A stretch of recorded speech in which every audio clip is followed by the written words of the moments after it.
Christy York. Mr. Mayor, hopefully you can hear me.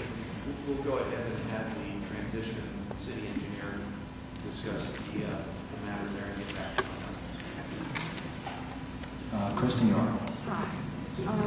I am here talking about the same thing that my mother basically here to cover a couple other things that I guess it's DH Holdings is going to be putting a gigantic sign up. I'm sure that you guys are aware of all of the things that they're planning on doing with the SIG Holdings and having to come before you about the Riverside also. I'm also worried about the added liquor store that they're putting in, or off-premise wine and beer convenience stores, I guess how they put it. The trash over there alone, just from what's happening with the new shopping center that they put in, is horrendous for my neighbor and myself. I don't know if it's just because they're pigs and they just don't want to keep the lid down on their trash cans, or they don't have enough trash receptacles. I don't know what it is, but I'm having a problem with that. And the traffic alone has increased naturally, and I just can't even imagine how bad it's going to be with 6 more buildings, restaurants, and whatever. She already talked about the impact of the pollution and stuff on the creek and my water supply. I am on a well, and I'm not even offered access water from the street, which now, after I purchased my land like 6 years ago, I was never informed of any of this stuff that they were going to be putting in, and I guess it was probably up to me to look into something for the future, but I had no idea that, I was going to be, I feel like I'm going to be poisoned, and along with the rest of the people that are over there. Our transition team will contact you also. Okay. I just wanted to make you aware of how my neighbors feel, so. Well, you should, because actually these things, the new city on July 1st will handle this type of stuff, but right now everything is in the hands of the county. That doesn't mean we can't look into it. I'll be there on the 8th. Yes, thank you. Thank you, Christy. Molly McMillan.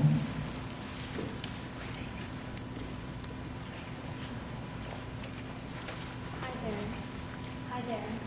I'm here on behalf of Whitney's Lake, which is a local lake and water bottling business that has been in operation since at least 1960. And I'm prepared, so each of you can have a folder, and I'll get the last one to maybe the last person here. But basically, I'm here to let you know about a little bit of the history of the lake and the business, and how Mr. Whitney originally was the owner, and he did, have this water bottling business for years and years. And he, since that time, when the county changed the zoning to RR zone, I don't know for whatever reason he wasn't notified that once that happened, that actually took away the use of water bottling and distribution out of the RR zone. And so, and also since that time, the general plan has happened, and that particular parcel is general plan for medium high density residential, which would be condominiums or apartments.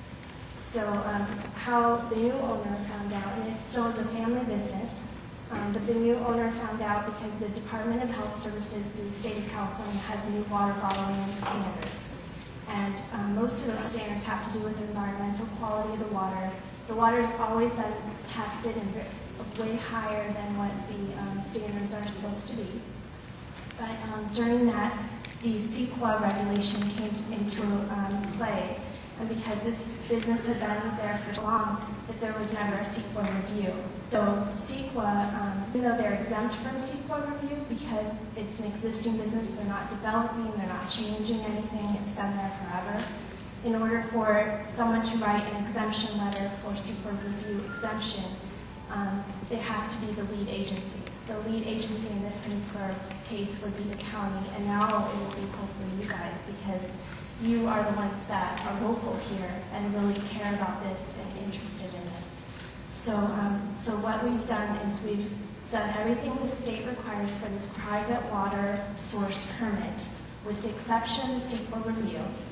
And although there was never a CUP done on this property, even though the county environmental people would come every year and test the water to make sure that it's clean, and they knew that they were bottling and distributing, they never told the owner or said, hey, you need to get a CUP.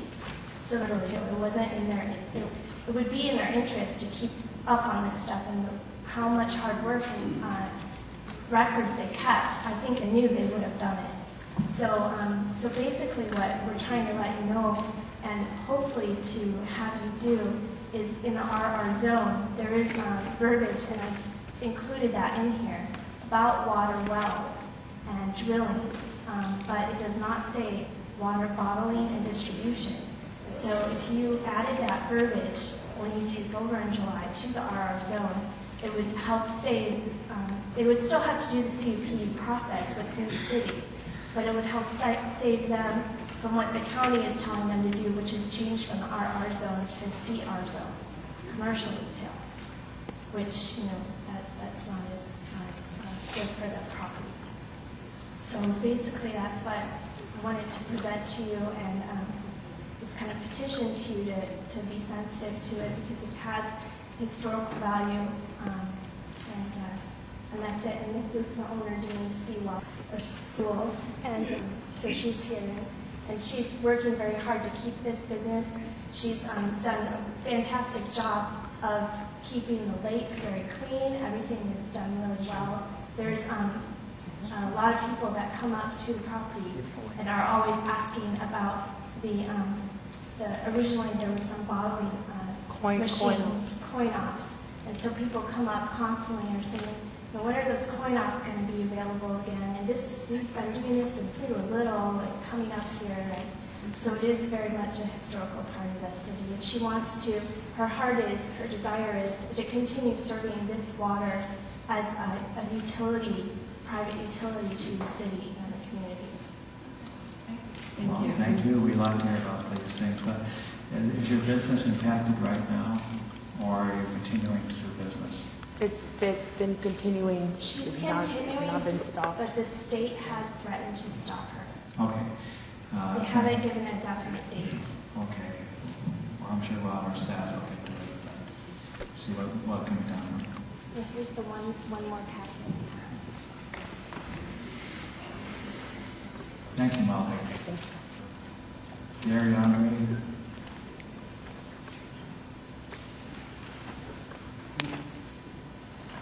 Just have two things. We had a newspaper article on the memorial event that's going to happen on May 31st.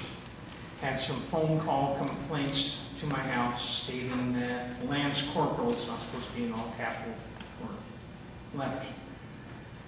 The mother wanted it that way. And I do request what the mother wants, not what is right with the military or whatever. The man died for our country, and I think it should all be in capitals, to be honest with you. Number two is, been dealing with the county now for about 2 years on the issue. Cheryl's been helping. We have a major problem at the Wildemar Channel in Clinton Key. It's completely plugged. It's flooding people's properties. The creek is full. It's to the top. It's full of dirt. 4 years ago, we had two developments down further. One at Wesley Street, what's that, Windstone tract. They put in all their new storm drain channels. Then they did from Grewell Street back to Wesley too. That was through a Larry Markham project. What they did was fine, but what happened during that period of time, we had summer storm happened in September where we got 4 inches of rain, dirt all the way down to Clinton Keith, and it all piled up. Now we no longer have a creek. So I've been dealing with the county on this. I wanted to make it so you guys know this is a major issue that we need to resolve. Thank you, Gary. Thank you.